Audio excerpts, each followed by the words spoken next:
Carry வரப்போறாரு, carry ஆடப் போறாரு. அவர் தான் நம்பர் 1 அவர் தான் சூப்பர் மேனு. அவர் எப்படியும் அந்த மிஷின வந்து ஊதி தள்ளிட்டு போயிருவாரு அப்படின்னு நெனச்சுட்டு இருந்த டைம்ல, இப்ப திருப்பியும் வந்து மேட்ச் ஆரம்பிக்குது.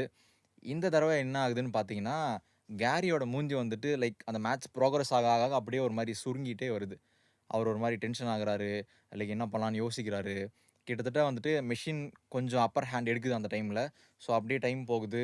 அட் லாஸ்ட் வந்துட்டு நம்ம கேரி வந்துட்டு மேட்ச்ச முடிக்காமயே வந்து அப்படியே எந்திச்சு போயிடுறாரு. ஏன்னா வந்துட்டு 3 1/2 அண்ட் 2 1/2ன்ற செட் கணக்குல வந்துட்டு மெஷின் ஜெயிச்சிருது. கேரி அந்த மேட்ச வந்துட்டு ஃபுல்லா விளையாடி முடிக்காமயே வந்துட்டு எந்திரிச்சு கிளம்பி போயிடுறாரு. ஸோ அந்த டைம்ல பார்த்தீங்கன்னா, இது வந்து ஒரு சயின்டிஃபிக்கலா வந்து பயங்கரமான ஒரு இன்வென்ஷனா வந்து பார்க்கப்படுது. ஆனா வந்து கேரிக்கு வந்து உள்ள அவரால ஏத்துக்கவே முடியல பேசிக்கா. ஏன்னா வந்து கிட்டத்தட்ட ஒரே டைம்லங்க 32 கம்ப்யூட்டர்ஸ தோற்கடிச்ச ஒரு ஆள் வந்துட்டு ஒரு மெஷின் கிட்ட தோத்து போயிட்டாருன்றத அவரால ஜீரணிக்கவே முடியல. ஏன்னா எப்பவுமே ஒருத்தர் ஒரு ஒரு தலகணம்னு சொல்ல முடியாது. ஒரு ஒரு கெத்து இருக்கும் இல்லையா? எந்த ஒரு